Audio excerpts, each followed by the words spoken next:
India England ആദ്യ ടെസ്റ്റിന്റെ 4-ാം ദിവസം എത്ര പേർക്ക് ഓർമ്മയുണ്ട്? ഇന്ത്യയുടെ തോൽവിക്ക് ശേഷം രോഹിത് എന്ന ക്യാപ്റ്റനെ വിമർശനങ്ങൾ കൊണ്ട് മൂടുകയായിരുന്നു ചിലർ. അവരൊന്നും ചരിത്രം കുറിച്ചുള്ള ഈ തിരിച്ചുവരവ് മുന്നിൽ കണ്ടിരുന്നില്ല. പലതവണ അതയാൾ തെളിയിച്ചതാണ്. ഒരിക്കൽ കൂടി ആവർത്തിക്കുന്നു എന്ന് മാത്രം.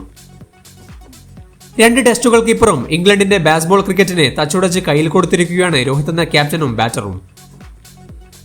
ആദ്യമായാണ് ബെൻ സ്റ്റോക്സ് എന്ന captain back to back test മാച്ചുകൾ തോൽക്കുന്നത്. ബാസ്ബോൾ എറയിൽ ഇംഗ്ലണ്ടിനെതിരെ ഒരു ടീം ഇന്നിംഗ്സ് ഡിക്ലെയർ ചെയ്യുന്നതും ഇതാദ്യം. റൺ മാർജിനിൽ അവർ നേരിടുന്ന ഏറ്റവും വലിയ രണ്ടാമത്തെ തോൽവി കൂടിയാണ് രാജ്കോട്ടിൽ സംഭവിച്ചത്. ആദ്യത്തേത് 90 വർഷങ്ങൾക്ക് മുൻപുള്ളതായിരുന്നു.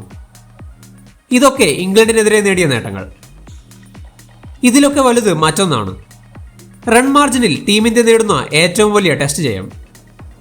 രാജ്കോട്ടിൽ രോഹിത് കുറിച്ചത് ചരിത്രത്തിൽ മറ്റാരും നേടാത്ത വിജയം തന്നെയായിരുന്നു. 3-ാം ടെസ്റ്റിനെ ഒട്ടാകെ നോക്കിയാൽ ഒരുപാട് ഇൻഡിവിജ്വൽ പെർഫോമൻസുകൾ നമുക്ക് കാണാം. ജഡേജയുടെ സെഞ്ചുറിയും ഫൈഫറും, ജയ്സ്വാളിന്റെ ഡബിൾ, സർഫ്രാസിന്റെ ഡബിൾ ഹാഫ് സെഞ്ചുറി. എന്നാൽ ഇതിനേക്കാൾ ഇമ്പാക്ട് ആദ്യ ഇന്നിംഗ്സിലെ രോഹിത്തിന്റെ സെഞ്ചുറിക്ക് തന്നെയാണ്. ജയ്സ്വാളിനെയും ഗില്ലിനെയും പടിതറിനെയും നഷ്ടമായി 33-3 എന്ന നിലയിലായിരുന്നു ഇന്ത്യ.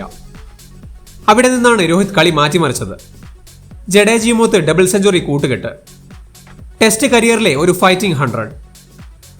ആദ്യ ഇന്നിംഗ്സിലെ ഇന്ത്യയുടെ കൂറ്റൻ സ്കോറിന്റെ നട്ടല് രോഹിത്തിന്റെ ബാറ്റിംഗ് തന്നെയായിരുന്നു. ഒപ്പം സ്ലിപ്പിൽ 2 നിർണായക ക്യാച്ചുകളും. അശ്വിന്റെ കുറവ് ആദ്യ ഇന്നിംഗ്സിൽ ഇന്ത്യ ഒട്ടും അറിഞ്ഞില്ല എന്ന് വേണം പറയാൻ. അത്രയും എഫക്റ്റീവായാണ് ക്യാപ്റ്റൻ കാര്യങ്ങൾ കൈകാര്യം ചെയ്തത്. 2 സ്പിന്നർമാരും 2 പേസർമാരും ക്യാപ്റ്റന്റെ നിർദ്ദേശം അതേപടി പ്രാവർത്തികമാക്കി.